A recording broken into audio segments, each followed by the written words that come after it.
Well, hello there, it's Beards and Bangers, and today we're doing another episode on Poseidon because we're getting towards the final hurdles now.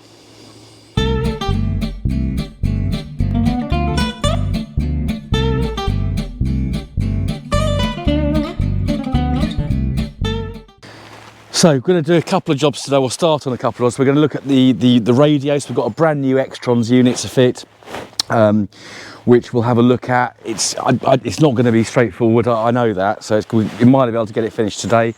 We're also going to do a bit of preventative maintenance. Of course, this car's been sat since pretty much the end of last summer, so we're going to check the tyres because I noticed they are a bit flat at the front, and if you are going to leave a car standing, you've really got to keep on top of things like tyre pressures.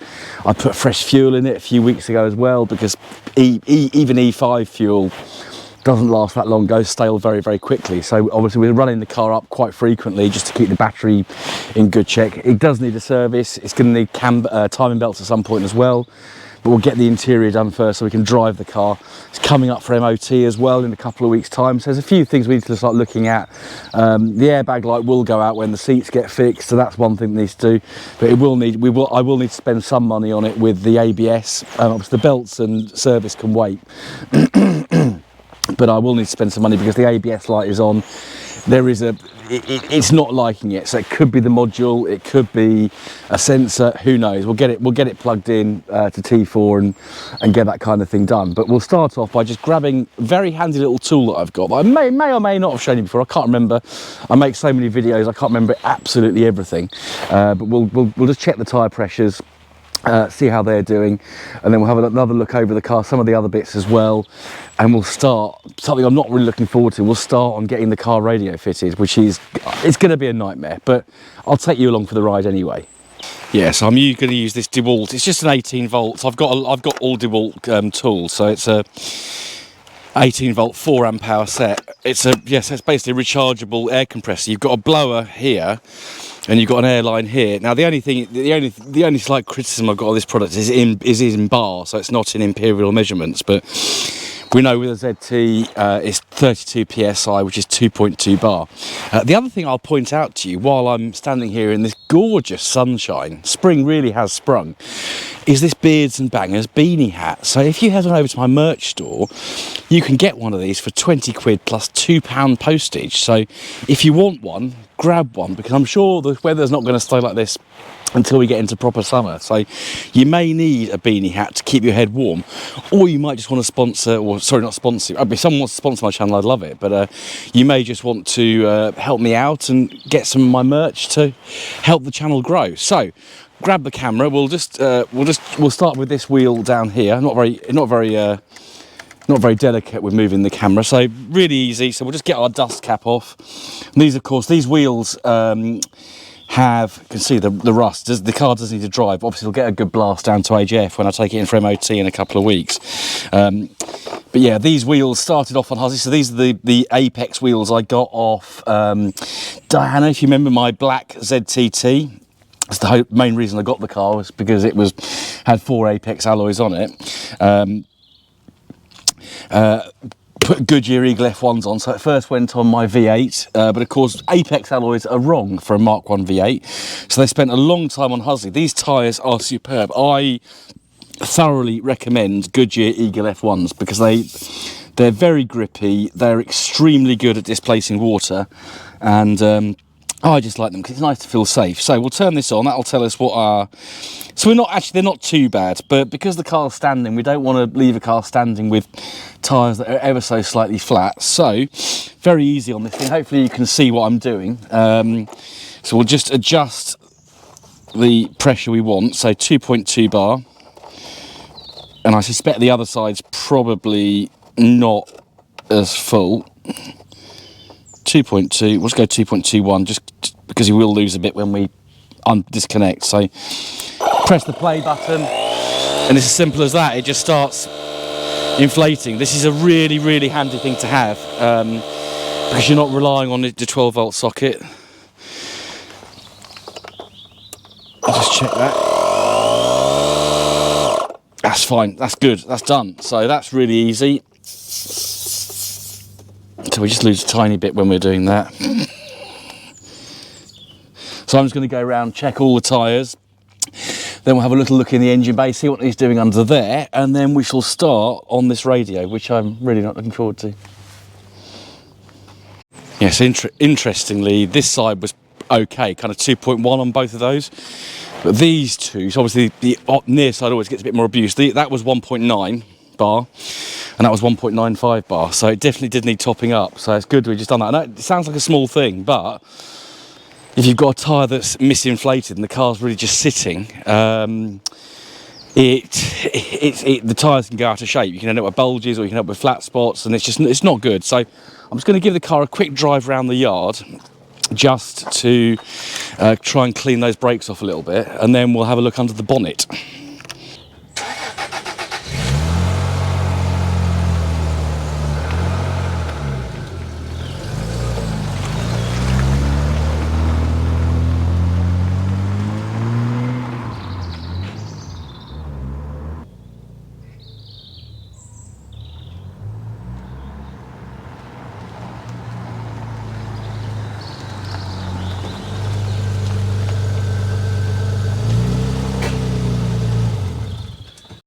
Yeah, so the ABS light, straight my neck, I've done something. What have I done there? It's better. Yeah, the ABS light doesn't come on straight away, but I've just taken it out the road and back. It's only a short distance on a country road, so I'm not too worried about that. But yeah, so we've got, probably just check all the fuses over. One thing I'm going to do is check the power is actually getting to the radio harness, because I'm not sure it is at the moment. We'll check all the levels before it goes down for MOT. I'm going to service it myself. I'm actually going to put flushing oil in it, because it's not, I don't know when this oil was last done, because this car's got a bit of a weird history, which I won't go into now, but I'm hoping to chat to a couple of folks at the NEC in 2 or 3 weeks time, just to find out. So I know James and Simon, who've both previously owned this car, and it's obviously been butchered a little bit, because I suspect people have taken parts off it.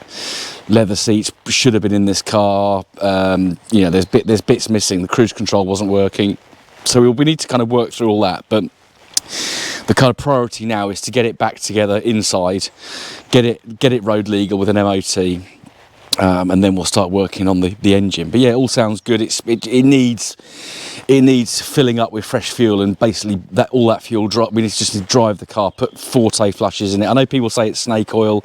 It's not. When you put Forte engine flush in the oil, it really does loosen everything up. It does make a difference. If you change oil without a flush, it comes out much thicker. Obviously, it doesn't get rid of all the debris, so it's really important just to keep on top of oil changes with these engines, especially when you've got the plastic inlet manifold with the butterfly valves in there. So just a few, give it a bit of a tidy up, obviously clean this all up. Need to find a bung for where there's a bit of tape over there. We'll get some, actually if you use Autoglim advanced tyre gel on the scuttle panel, it really does bring it up nicely. Or you can use trim gel. They're the two best ones in my book for doing that. Obviously we've got a lovely lacquered engine bay. We want to make that sing a little bit more, because it's a BP car, so it's probably it was a Longbridge staff's car. I would imagine, with that lacquered engine bay and that Birmingham registration. I want to make it look a little bit nicer than that. So let's jump inside and we'll start having a look at this radio. So I've got it all kind of set up, ready to go. I'll just get the camera set up so you can see what I'm going to do. But there's our radio aperture. So we've got to we've lost a cable. There we are. There's our ISO connector. So let me get set up, and then we'll start having a little look at this radio. Car audio, all the joys. Right, so here's our new, let's actually unplug that, because we've kind of been fettling. This is our new stereo, so it's the Extron's IA series. So I chose it, and these are actually for E46 BMWs, but of course there's a lot of similarity between the E46 and the ZT. Very, very common components, very, very, BMW influenced design and setup. So I chose this one because it's obviously, it looks completely different to a Highline, but it's fairly similar in terms of its appearance. So what it'll give me is it'll give me the right look, but it also gives me the stuff I need. So I want to be able to use Spotify when I'm driving. So I intend taking this car on, I love driving a ZT long distance. They're great. I don't need to explain that I love ZTs and 75s. You probably gathered that. You probably worked that out over the last 3 years. It gives me Apple CarPlay, which gives me Spotify, so I can listen to all my music. And as you know, I love all sorts of music. 1 minute I could be listening to Beethoven or Bruckner, and the next minute I could be listening to AC/DC or Def Leppard. So I can't, don't really want a CD player anymore, because I love having my CDs in the BMW and at home, but I can't carry boxes and boxes of CDs around with me. So I can use Spotify, and of course, really importantly, I can use Google Maps. So and the telephone. So they're the 3 things that I really want. The thing with these Extrons is, I think, just chatting to Austin and other people who fitted them, is they're quite, when you've got a Highline car, so obviously in the back there you've got a shed load of modules. There was a Highline module in here which we actually removed last week when the car was going back together, but Highline can interfere with it. So you'll notice that it's got some ears on here which need to come off, so they need to be hacksawed off at some point. I'm not going to do that yet, because we need to make sure this radio works for this car. These aren't cheap, so if I need to send it back, I need to send it back. So there's the actual radio that's going to go in. I've got what I did. So this is let's just pull this apart. So obviously I have been having a bit of a play with this already. So this is the loom that comes with it. So you've got 2 blocks which basically merge into one. That's your connector going into the Extron's radio. You've got a CAN bus decoder. Whether we need that or not, I don't know. I then had to separately buy this harness, which is a BMW E46 adapter. So you've got ISO, you can hopefully see that down there. You've got ISO connectors. Make sure you can see that. Yeah, you can. So you've got ISO connectors. If you've got a Kenwood CD player, single DIN, and you've got the adapter plate that goes in there for a single DIN radio, these just go straight into the back of your Kenwood, no problem. So your 90s, early 2000s Kenwood CD player, great for ZRs, BRMs. I think that's what I've got in every car. So this harness will go with this car. Now what I've had to do, there was some little plastic lugs. There's a plastic lug on each corner there. So I've actually very carefully shaved those off with a knife, because there's no way of getting it in to this adapter. So this will go in like so. And someone's sending me a message. So that fits in there like so. You then got this end, which is your female ISO connector. So we've got the grey one goes in there. The brown, beigey, Harvest Gold, that connector looks like. Nice colour. That one goes in there. And I have cleaned the contacts on these already, because they're a bit stiff. And then this goes in the back of the new stereo. Like so. And I'm not battery disconnected, but I'm power off. That's connected, and then I'm gonna leave that CAN bus decoder, which is this little plug here, unplugged for now. So if I fire the car up, this should. So something's whirring. Something's whirring under there. So there's obviously a bit of Highline kit still. Thinking there's something plugged in, because I've got a cable down in the glove box that's loose. That would have probably been for so sat nav on this was in the back, so it probably would have had a CD multi-changer in the glove box. But unless I'm turning this on wrong, we have a blank screen. So to rule things out, what I'll do is turn the ignition off. Let's just unplug this. We'll leave that harness plugged in for now. So I'll just carefully. And be very careful with these connectors, because they are old and they will snap. Or if you're too vigorous, you'll pull the cables out of the actual block. So let's pop that. We've got loads of other bits. Quite a complicated setup, this one. So what I'm going to do is I'm going to grab the old stereo, which is here, and that has already got. Unfortunately, it's a different ISO connector. So. What way are we round? So the grey one goes in there, other way round on this, isn't it? Yeah, grey one in there. So what I'm doing, I'm plugging the old one back in, not because I want to listen to anything, because it actually hasn't got an aerial. But there's the old Extrons unit. I don't like it. This doesn't fit in the car properly. It's ugly. I want it nice and sleek. But let's just see if this actually powers up. So there's the. So that's power on. So let's just press the on button. Something's happened. Ah, right. That lights up. And we've got no aerial, so we're going to get that nasty radio sound. So we know this is working. We know we're getting power to the ISO connectors. For some reason, it's not getting to the new Extrons unit. So let's just disconnect this. So we know that's working. We know we've got power, and we know we've got sound. Although we heard nasty radio interference. Although we've got nasty radio interference noise, we know that the speakers are working, so we know that the cables for the speakers are working, we know that the power going to the cables is working. So, what is the problem? So, for me, it's two things. Either this harness, this adapter is wrong. So it's either that, or Highline's interfering with it. But if Highline's interfering with it, would this other aftermarket stereo work? Because they're both aftermarket stereos. So I need to get my thinking cap on. A mate of mine, Richard, he's got a contact potentially of someone who's car audio. The problem is there's very few people now do car audio because there's all these plug and play things. Most cars come with some kind of built-in touchscreen unit if they're very new that you can't do anything about unless you're spending, serious wedge. So yeah, it's a bit of a challenge, but I'm determined to get this unit running because it's the one I really want in the car. Obviously it will need a couple of adaptions, so we'll need to remove, say, these ears, but only once we know that this thing's actually going to work. It's bloody complicated. You've got to bend these tabs back, so I think we'll actually fix in there, and then so we can actually lose this part of the tabs. That'll make it easier to fit.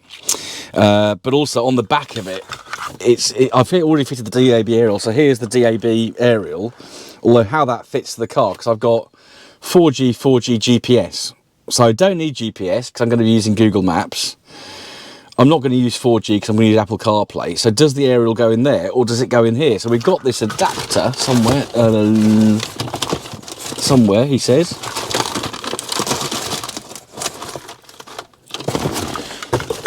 Somewhere, he says, where is it? There it is. So we've got this adapter here, but that's for a standard antenna, but you've got no way of connecting, so no way of connecting that to that. So, and also there's no instructions. So there's a QR code in this booklet that says scan for instructions. It takes you to a forum, and there's nothing on that forum. So I may need to go away and do some research. So this isn't turning into a particularly interesting video because we've got no power to this thing. But it does. It's all every day's a school day, isn't it? But there's loads of, just picking that back up. Let's take that out. There's loads of different connections in here, so I've got to work that out as well. The wiring diagram's not terribly helpful, but yeah. Maybe I have to send this one back and try something else, but I really want this double DIN unit with those features. I could go and buy the same unit I put in Hussey, which is a Sony DAB Plus unit. Really nice radio, but it's quite a small screen, bit of a drawback. But also the fascia plate, the aftermarket fascia plates that come for these cars are not good. They are not good at all. So it just doesn't fit right. And I want this car to look not perfect. I don't believe I believe cars should be used and shouldn't be 100% perfect. Plus, it's no good for YouTube if I've got a car that needs nothing doing to it. So I could go to the Sony, but I don't really want to do that. So I really want to persevere with this one. What I've done, because I'm just going to turn that round so it's facing the right way. I put a couple of these Pingy dehumidifier bags in here because now we've got everything back in. There's bound to be some moisture in this car. We can't get into every nook and cranny. So I've got one of these on the rear parcel, one of these in the rear parcel shelf, one of these up front, because I'm putting all this nice new, well, hopefully putting all this nice new audio equipment in. And the last thing we want is for moisture to get into that and start corroding. So there's a silica bag in the radio. I'm just going to take this harness off because it's I don't want those cables getting mucked up, so I might have to send this back. Although because I've cut the lugs off that,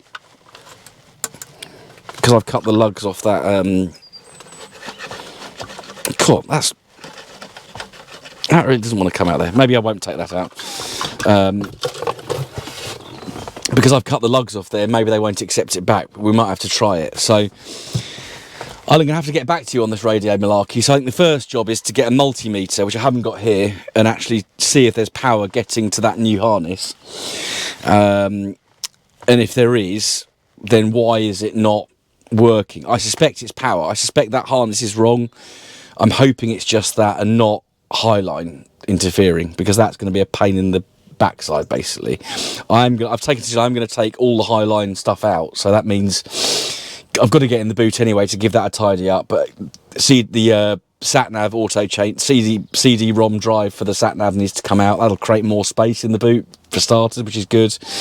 And we'll get the modules out that are against the kind of rear. I think they're against the rear crash bar on these, but we'll check it and maybe try that as well and see what happens. So I'm not going to do that today because I need, first thing first, multimeter. Is there power? Because if there's not power, we know it's the harness.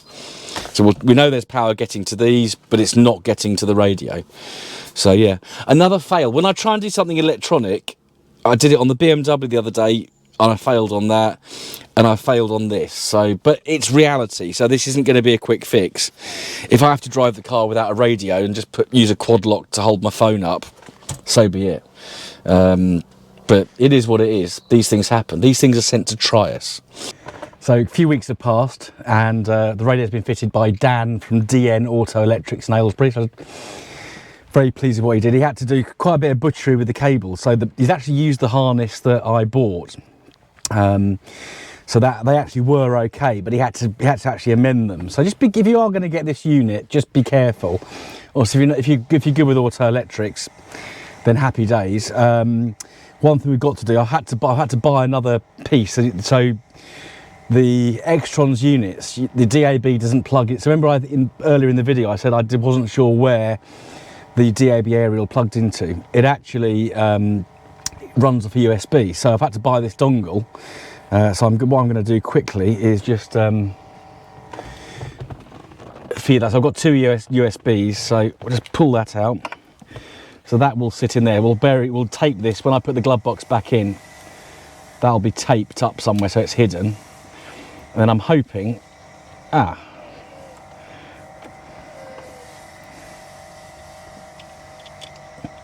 that's good, isn't it? Still not. So that DAB doesn't actually fit on there, so I might have to actually replace the DAB aerial we've got, but I'll do that off camera. But yeah, you need, if you're buying this Extrons unit, you'll need this dongle, and probably need to use the Extrons DAB cable as well, because that's actually a different size. Well, I might be able to get an adapter, so we'll have a look at that. But that's it. So there we are. So yeah, couldn't do this myself, had to get someone else to do it, but it looks nice. I think just get the eyebrow back in at some point, and it'll look all right, I think. There we are. Well, thank you for watching this slightly tedious episode of Beards and Bangers. Don't forget to hit that subscribe button and bell notification if you don't already do so. Give us a thumbs up, drop a comment down below, share with your friends, and I will see you very soon next episode of Beards and Bangers. Goodbye.